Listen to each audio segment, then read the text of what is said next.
At the far edge of England, where the hills roll into silence and the sun seems too tired to rise, lies a village that time forgot, Hollowbrook.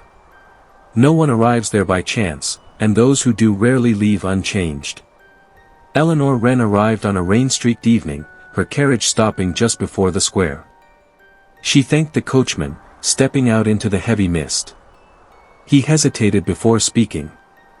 "Best avoid walking at night, miss. The fog's not what it used to be." Eleanor adjusted her coat, her voice calm, clinical. "Strange," she said, "is not a medical definition." The driver said nothing more. The sound of the horse faded into the fog. Only the clock in the square broke the silence, a broken rhythm, striking 3, and 3 again. Inside the inn, a fire burned low. She found a man hunched over a table covered with maps and files. Jonathan Harland, the private investigator assigned to Hollowbrook. Known for his unorthodox methods. He looked up without surprise. "You must be Dr. Wren," he said. "Or the part of you that still believes in logic." She replied, "I prefer dealing with corpses. They don't argue back." He smiled faintly. "And yet you're here. Hollowbrook doesn't invite skeptics. It calls them." Eleanor set her gloves aside. "I was assigned, not summoned. 4 deaths. 3 confirmed, 1 without a body." Jonathan's eyes reflected the flicker of the fire. "Absence," he said softly, "is sometimes the loudest presence." She ignored the remark. "Tell me what you know." He leaned back. All the clocks in the village stopped at the same time. 3 and 3. Every one of them. The tower clock too. Eleanor noted it without expression. Mechanical defect. Moisture, perhaps. "Perhaps," Jonathan said, "or maybe it's time refusing to move forward." Later that night, she wrote in her notes. "The investigator exhibits signs of delusional pattern recognition. The fog appears to enhance his imagination." But at precisely 3 and 3, the tower bell rang again, though it had been silent for years. And somewhere outside, a whisper moved through the fog, not carried by the wind, but walking beside it. That night, Eleanor dreamed of footsteps behind her, stopping every time she turned. When she woke, the clock by her bed had stopped. At 3 and 3. Sleep was a fragile thing in Hollowbrook. The inside with the weight of years, its wooden bones creaking with every breath of the fog. Eleanor's room, number 9, smelled faintly of damp and lavender. The brass numbers on the door were crooked, as if trying to slip away from their own meaning. She tried to read, but the words in her book blurred into the grain of the paper. At exactly 3 o'clock, she heard it again, a slow tick, tick, tick, then silence. It was not the ticking of a clock, but of footsteps pacing outside her door. She opened it. The corridor was empty, swallowed by the fog seeping through the windows. Her whisper broke the stillness. "Jonathan?" Downstairs, in the parlor, Jonathan sat half asleep in a chair, candle burning low beside a stack of old reports. A photograph rested in his hands, a family of 3 standing in front of this very inn, taken decades ago. Eleanor entered quietly. He didn't look up. "You heard it too," he murmured. "I heard footsteps." "And the clock," she said. He nodded. "It's always room 9. He told her about the photograph. The innkeeper's wife had vanished one winter night, her husband was found frozen in the woods days later, his watch stopped at 3. Their child was never seen again. Eleanor studied the photograph. In the background, half buried by mist, a 4th figure appeared, faint, tall, and wrong. She asked, "Do you think it's connected?" Jonathan replied, "In Hollowbrook, everything is connected." They followed the sound of a closing door upstairs. The corridor stretched longer than before, and at the end, room 9 stood open, though Eleanor swore she had locked it earlier. Inside, a single candle burned low. The bed was made. The mirror on the wall faced the door, its glass blurred as if breathing. And above the bed, written in charcoal, the words, 3 and 3. Eleanor touched the wall. The soot was cold. Could be ash, she said. Jonathan whispered, or something written by the fog itself. In the mirror, two reflections stared back, and then a third appeared behind them. Pale. Still. Watching. When Eleanor turned, the room was empty. But the candle had gone out.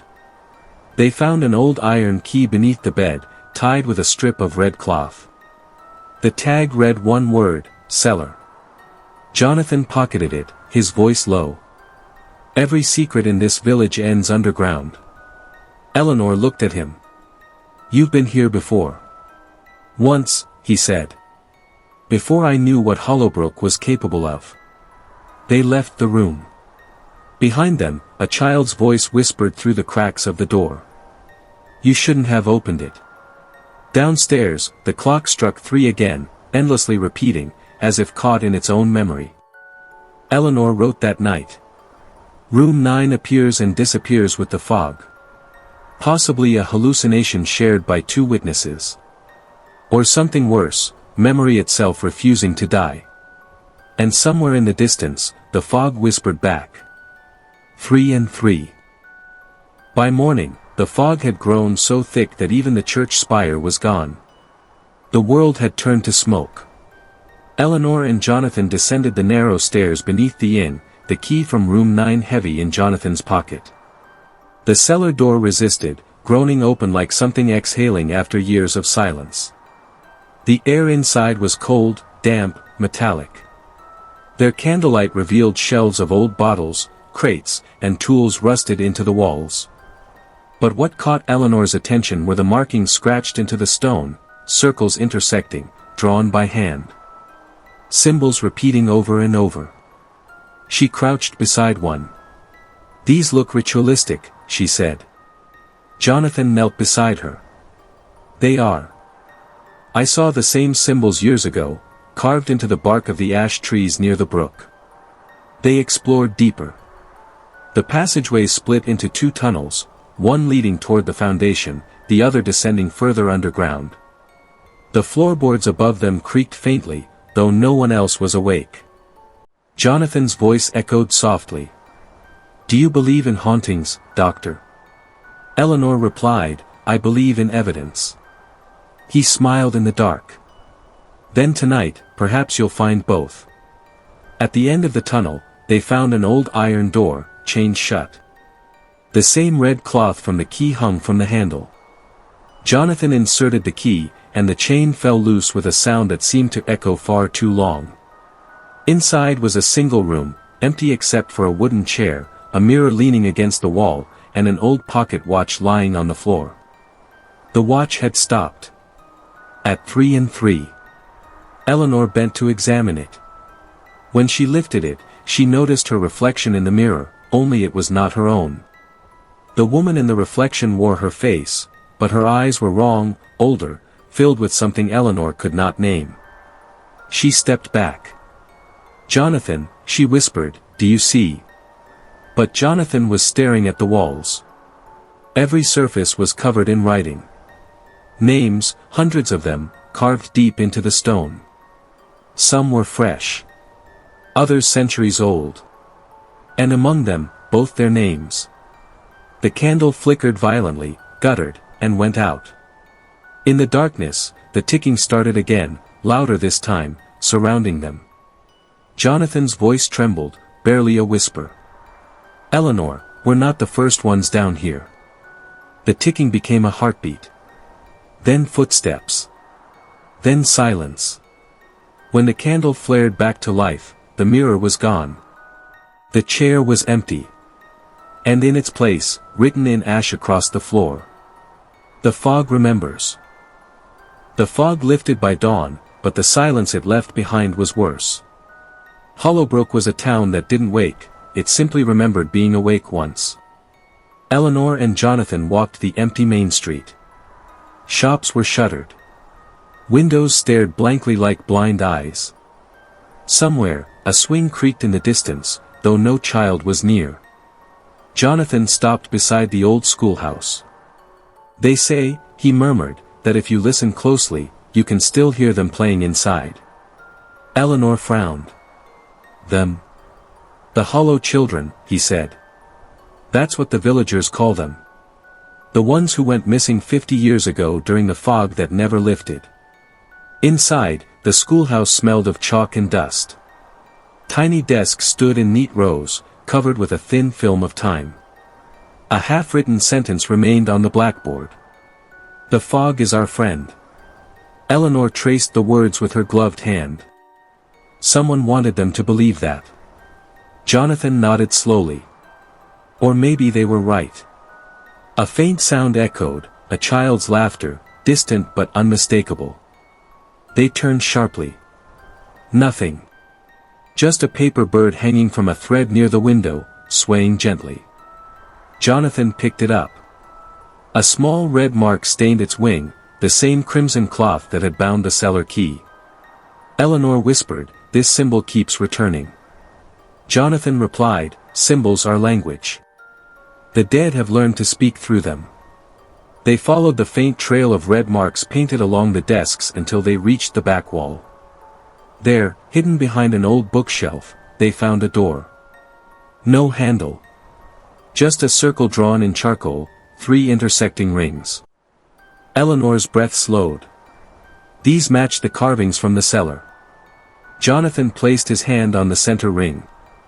The wood was cold, but a pulse beat beneath it, faint, rhythmic. Then, slowly, the door opened inward on its own. Beyond it lay a narrow corridor leading down. The sound of children's laughter grew clearer, echoing off the stone. They descended.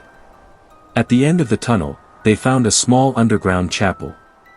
Candles still burned, though untouched for decades. And there, in a semicircle around an altar, stood small wooden chairs, each holding a doll with a paper tag around its neck. Each tag bore a name. Eleanor read the first aloud. Alice. Jonathan read the next. Thomas. There were 12 in total. And one chair was empty. Jonathan whispered, 13 children disappeared.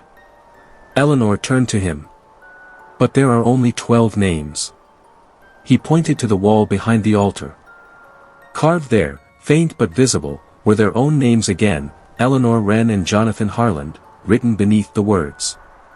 They never leave. Eleanor whispered, trembling for the first time, "Why our names?" Jonathan replied, "Because Hollowbrook doesn't just take the living. It remembers the curious." A sound rose from the dolls, faint breathing, like air drawn through paper. The candlelight dimmed. And from the empty chair came a whisper. "You came back." Eleanor's heartbeat echoed in her ears. "Jonathan," she said quietly, "I think this village knows us better than we know ourselves." They left the chapel. Behind them, the laughter faded. And one by one, the dolls turned their heads toward the door. The fog returned that night, thick and alive. Eleanor couldn't sleep. She went to the inn's parlor, where Jonathan sat by the window, staring into the mist. Outside, a single lantern burned on the bridge, swaying gently as if held by invisible hands. Eleanor approached. No one should be out in that fog. Jonathan didn't look at her. "He's always there," he said. "The lantern keeper." He told her the story, a man who once guided travelers through the fog with his lantern, until one night he led them all into the marsh and vanished. Since then, when the mist thickens, his light returns, guiding the lost deeper into Hollowbrook. Eleanor listened quietly, then said, "You speak of ghosts as if they're neighbors." Jonathan's eyes were distant. "In this town, they are." They decided to follow the light. Crossing the bridge, the fog swallowed every sound but their footsteps. The lantern flickered ahead, always just far enough to stay unreachable. They followed it down a narrow path that led into the woods. The deeper they went, the more the air thickened. The light danced between trees, then stopped beside a stone well half buried in moss. Jonathan whispered, "This wasn't here before." Eleanor examined it. The stones were ancient, the inside impossibly dark. She dropped a pebble, listening. No echo. No splash. Jonathan leaned over the edge, his voice barely audible. "He's waiting." Suddenly, the lantern dropped, falling straight into the well, and the light vanished. Eleanor stepped back. "What did you see?" Jonathan turned to her, pale. A reflection that wasn't ours. When they looked again, the lantern was gone. But beside the well lay an old brass compass. Its needle spun wildly before settling, pointing not north, but back toward the village. They returned in silence. Halfway across the bridge, Eleanor asked, "Do you ever doubt what you see?" Jonathan smiled faintly. "Constantly. That's how I know it's real." She didn't answer, but something in her gaze softened, a quiet understanding. For a brief moment, the fog seemed to part around them, revealing the faint glow of dawn. And then, as quickly as it appeared, the light died. Morning came cold and gray. A knock on Eleanor's door broke the silence. It was the innkeeper, a nervous man with trembling hands. "There's someone asking for you," he said. "At the Widow's Watch." The Widow's Watch was a lighthouse that stood on the cliffs beyond the brook, abandoned for decades. Jonathan and Eleanor made their way there, the wind biting through their coats. Inside, the air smelled of salt and rust. The lantern room at the top was shattered, open to the sea. In the corner, an old woman sat by a broken chair, humming softly. Eleanor approached carefully. "Are you the keeper of this place?" The woman's eyes were pale as fog. "No one keeps the watch," she said. "It keeps us." She motioned for them to sit. "You've seen the fog's children, haven't you? The cellar, the marks, the mirrors." Jonathan exchanged a glance with Eleanor. "You know about them?" The woman smiled faintly. "Hollowbrook remembers all who've walked its circles. You two were here before. Long ago." Eleanor's heart slowed. "That's impossible."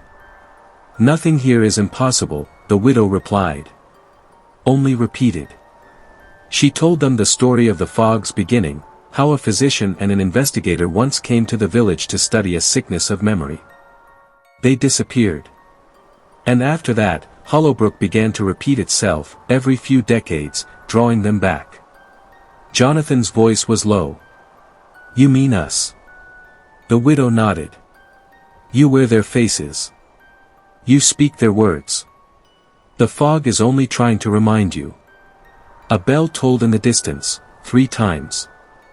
Then 3 again. The woman stood. "It's almost time. The fog is coming back. When it does, you must remember who you were." Eleanor stepped forward. "Who were we?" The widow smiled sadly. "The ones who tried to end it, and failed." The wind howled through the broken glass. The woman was gone.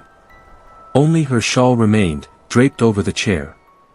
Jonathan whispered, "Eleanor, we've been here before." She looked out at the endless fog rolling in from the sea.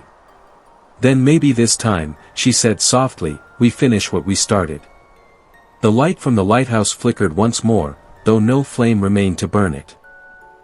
The ash trees stood at the edge of the village, black against the pale sky. Locals said they grew from old graves, their roots tangled around forgotten bones. Jonathan led the way, lantern in hand, while Eleanor followed, her notebook pressed to her chest. The fog thinned here, not by wind, but by something older, as if the trees themselves refused to let it settle. At their base lay stones marked with the same intersecting circles they'd seen before. Jonathan crouched beside one. "This is where it began," he whispered. Eleanor knelt too. "You sound certain." He glanced up at her. "Certainty is all that keeps me from believing I've lost my mind." They dug beneath the soft soil until Eleanor's spade struck wood. An old box surfaced, small, sealed with wax. Inside was a book bound in dark leather and a glass vial filled with silvery dust. Eleanor examined the pages. They were written in a precise, medical hand. "The handwriting," she said slowly, "it's mine." Jonathan froze. "You mean?" "I mean this," she interrupted, "was written by someone named Eleanor Wren. And it's dated 1889. They stared at each other, the wind whispering between the trees. Jonathan's voice broke the silence. The widow was right. We've been here before. The book told of an illness that consumed memory, spreading through the village like smoke. Those who studied it vanished, leaving only echoes behind, like fingerprints on glass. Eleanor closed it gently. If this is true, then the fog isn't weather. It's infection. Jonathan touched the vial. Or cure. He looked at her with quiet intensity. If the past keeps repeating, maybe this is the key to ending it. The air shifted, a sound like breath drawn through the earth. From beneath the roots came a whisper, "Remember what you promised." Eleanor whispered back, "What did we promise?" But the ground answered with only silence and the slow crack of roots. When they left, the ash trees swayed as though exhaling. Behind them, the hole they'd dug was gone, as if the earth had never been disturbed. Hollowbrook's library sat abandoned at the edge of the square, its windows boarded, its doors chained shut. No one remembered when it had closed. No one tried to reopen it. That night, Eleanor and Jonathan broke the lock. Inside, dust hung in the air like memory turned visible. Shelves leaned, books whispered as the fog pressed against the glass from outside. Eleanor lit a lantern. The light caught portraits on the walls, men and women whose eyes followed them as they moved. Jonathan said quietly, "Knowledge doesn't die here. It hides." They searched in silence until Eleanor found a ledger labeled "Visitors." She opened it. Pages upon pages of signatures, all identical. Eleanor Wren. Jonathan Harland. Over and over, spanning decades. Jonathan exhaled. "We've been trying to solve Hollowbrook our entire lives. Or the fog has been using us to solve itself," she replied. In the far corner, a section of floor had caved in, revealing a staircase descending into blackness. They followed it down. Below, they found another chamber, walls lined not with books, but mirrors. Each reflected a different moment, a different version of the same room. In one, Eleanor stood alone. In another, Jonathan was bleeding. In a third, they embraced. Eleanor turned away. "This place shows possibilities." Jonathan's reflection spoke when he didn't. Or regrets. At the center of the room stood a pedestal holding a single book, open, blank, waiting. When Eleanor touched it, words began to appear. To end the circle, one must forget completely. She whispered, "Forget what?" The mirrors trembled, and every reflection of her answered in unison. "Each other." Jonathan reached for her hand. "We can't. Not again." But the room was already dissolving, glass shattering soundlessly, reflections pulling away like mist. When they emerged back into the library, dawn had broken. The book was gone. Only two sets of footprints led out the door, fading behind them as they walked. The gates of Hollowbrook stood rusted at the northern road, rarely used, half swallowed by vines. They marked the border between what belonged to the living and what remembered being alive. Eleanor and Jonathan reached them by twilight. The compass from the well had stopped spinning, now it pointed straight at the gates. Jonathan asked, "If we cross, will it end or begin again?" Eleanor answered softly, "Maybe both." Between the gates hung a mirror, large, circular, suspended by chains. Its surface rippled like water though no wind touched it. Etched around the rim were the same three intersecting rings. Jonathan stepped closer. "It's a doorway." Eleanor studied her reflection. "Or a warning." As she spoke, the mirror shimmered and their reflections changed. They saw themselves, but older. He wore a uniform from another century, she, a physician's coat yellowed with age. They were standing in the same place, speaking the same words. Jonathan whispered, "We're watching ourselves." Eleanor's voice shook. "Then which side are we on?" The older versions turned toward them, mouths moving without sound.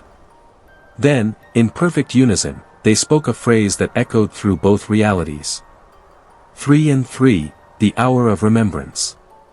The mirror pulsed with light. The air grew heavy, humming like breath. Eleanor reached out instinctively, and her hand passed through. She saw flashes, the schoolhouse, the cellar, the lighthouse, all folding inward like pages turning in a book. And then darkness. When she came to, she was lying on the ground outside the gates. The mirror was shattered. Jonathan knelt beside her, pale but alive. "What did you see?" he asked. She whispered, "Everything." And none of it was new. They sat in silence. The fog rolled closer, curling through the broken gate. Jonathan said quietly, "If this is the end, it feels familiar." Eleanor managed a faint smile. "Then perhaps it's the beginning we've been chasing all along." The wind carried the faint chime of the broken mirror, 6 soft notes. 3 and 3. Night came without warning. No sunset, no twilight, just sudden darkness that swallowed Hollowbrook whole. Every lamp in the village flickered out at once, leaving only the faint glow of the fog itself.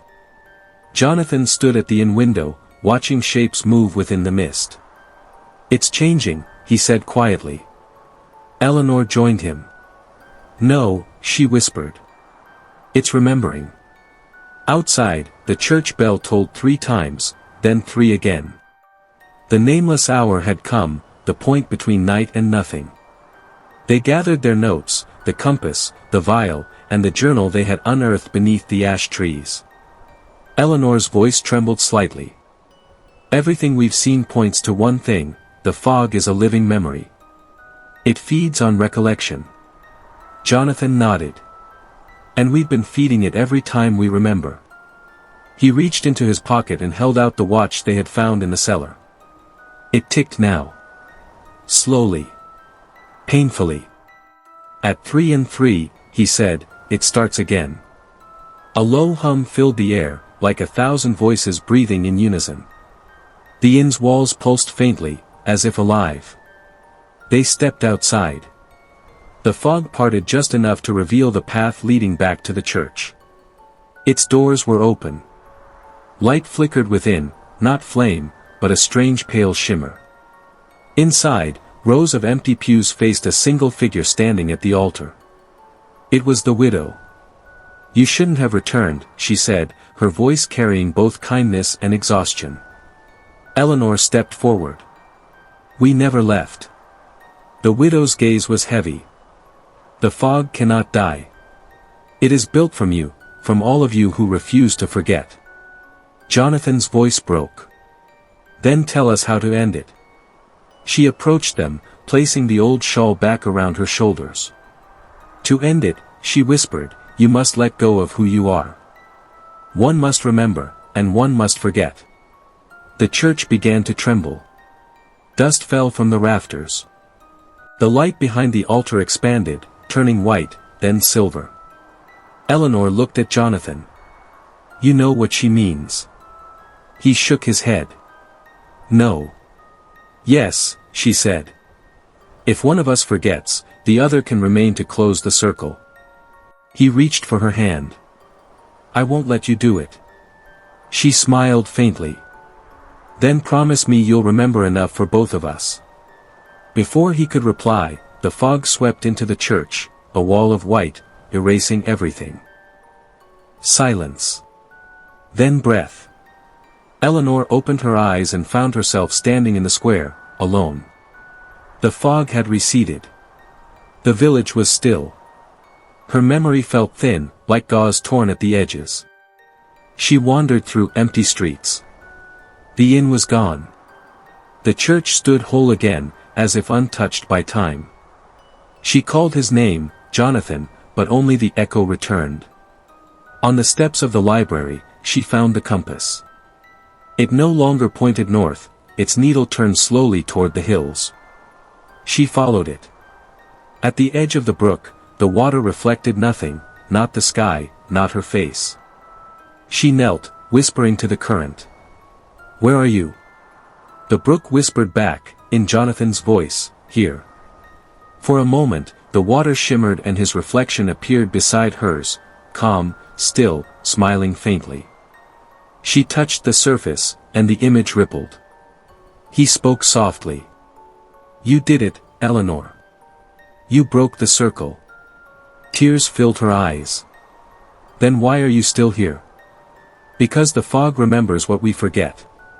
The reflection faded, leaving only the water, and her own face staring back. She turned to leave, but something caught her eye. Carved into the trunk of the nearest ash tree were the words, 3 and 3, and below them, 2 initials entwined, EW and JH. She smiled through her tears. So we were real after all. The fog began to thin, sunlight breaking through for the first time. The sound of children's laughter drifted from far away, not haunting now, but playful, light. For a heartbeat, Hollowbrook felt alive again. Days passed. The village changed. Doors opened. The inn stood tall again, freshly painted, its windows glowing with warm candlelight. People walked the streets, not ghosts, but neighbors. The fog had lifted. Eleanor remained at the inn, writing. Her notes were methodical, her language careful, but somewhere between the lines, longing lived. She read the last page aloud as if to someone unseen. The phenomenon appears to have ended. Hollowbrook breathes again. But in the quiet, I sometimes hear a second breath, just behind mine. Perhaps the fog never left. Perhaps it learned to rest. That night, she walked to the edge of the bridge where it had all begun. The lantern still hung there, unlit. She held the small glass vial, the one from beneath the ash trees, and released it into the water. It sank slowly, glowing faintly as it fell. Then, from behind her, a familiar voice spoke. "Still making notes, Doctor?" She turned. Jonathan stood in the mist, solid, real, smiling the way he used to when he knew she wouldn't believe him. She whispered, "You're gone." He shook his head gently. "Not gone. Just remembered." She stepped closer. "Then it worked." "For now," he said. "But the fog doesn't die, Eleanor. It only waits." They stood together in silence, watching the water carry the vial away. The fog began to roll in again, soft and slow, not menacing this time, almost tender. Jonathan said quietly, "It remembers us kindly now." Eleanor nodded. "Then we did what we were meant to do." A faint chime echoed from the tower in the square, 3 slow notes, then 3 again. Jonathan looked toward the sound, then back at her. "If it calls again, will you answer?" She smiled. "I always do." He stepped back into the mist. The fog folded around him, then thinned, leaving only the faintest shimmer where he had stood. Eleanor closed her eyes, breathed in deeply, and whispered into the quiet air. "Sleep now, Hollowbrook. Sleep." The last of the fog drifted over the brook, curling gently like breath fading into morning. And from somewhere distant, a whisper answered, soft, content, eternal. 3 and 3.